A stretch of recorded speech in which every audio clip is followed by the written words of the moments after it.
केंद्रीय बैंकों के पास सोने का भंडार करीब $4 ट्रिलियन तक पहुंच गया है, जबकि अमेरिकी ट्रेजरी में निवेश $3.5 ट्रिलियन है।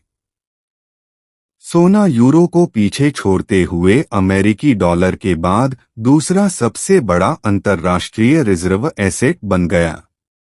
यह बदलाव 2022 में अमेरिका के रूस की संपत्तियां फ्रीज करने के बाद केंद्रीय बैंकों की ओर से सोने की खरीद तेज करने के बाद सामने आया। लगातार 3 सालों तक केंद्रीय बैंकों ने हर साल 1000 टन से ज्यादा सोना खरीदा। ऊंची कीमतों के बावजूद सितंबर 2025 तक इसमें 634 टन और जुड़ गया। चीनी विश्लेषकों का कहना है कि सोने का भंडार बढ़ाने से केंद्रीय बैंकों को डॉलर पर निर्भरता घटाने और डॉलर आधारित परिसंपत्तियों से जुड़े जोखिम को संभालने में मदद मिलती है। डॉलर की विश्वसनीयता कमजोर पड़ने की स्थिति में अधिक सोना कुल विदेशी मुद्रा भंडार की स्थिरता में भी मददगार होता है। सितंबर 2025 तक चीन के कुल अंतर्राष्ट्रीय रिजर्व में सोने की हिस्सेदारी 7.6% रही।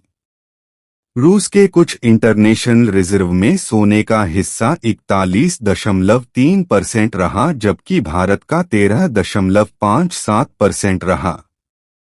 नीतिगत अनिश्चितता, अमेरिका के बढ़ते कर्ज और भूराजनीतिक तनाव के बीच विश्लेषकों का मानना है कि केंद्रीय बैंक धीरे धीरे डॉलर पर निर्भरता कम कर रहे हैं और सोने की हिस्सेदारी बढ़ा रहे हैं। साल 2024 में ब्रिक्स की अध्यक्षता के दौरान रूस ने BRICS cross border payment initiative (BCBPI) का प्रस्ताव रखा था। यह व्यवस्था सदस्य देशों को अपनी राष्ट्रीय मुद्राओं में व्यापार की सुविधा देने और अमेरिकी डॉलर आधारित वित्तीय प्रणाली पर निर्भरता घटाने के मकसद से तैयार की गई है। यह विश्लेषण वर्ल्ड गोल्ड काउंसिल, IMF और पीपल्स बैंक ऑफ चाइना के आंकड़ों पर आधारित है और इसमें ब्रिक्स देशों, खास तौर पर चीन के सोना इकट्ठा करने के पैटर्न को समझने की कोशिश की गई है।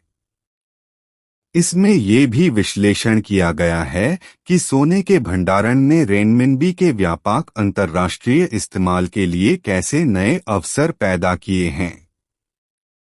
ब्रिक्स देशों, खासकर दुनिया के 2 सबसे बड़े उत्पादक चीन और रूस का सोने के भंडार बढ़ाना कोई नई बात नहीं है। दोनों देशों ने साल 2008 के वैश्विक वित्तीय संकट के बाद अपने सोने के भंडार को बढ़ाना शुरू किया था।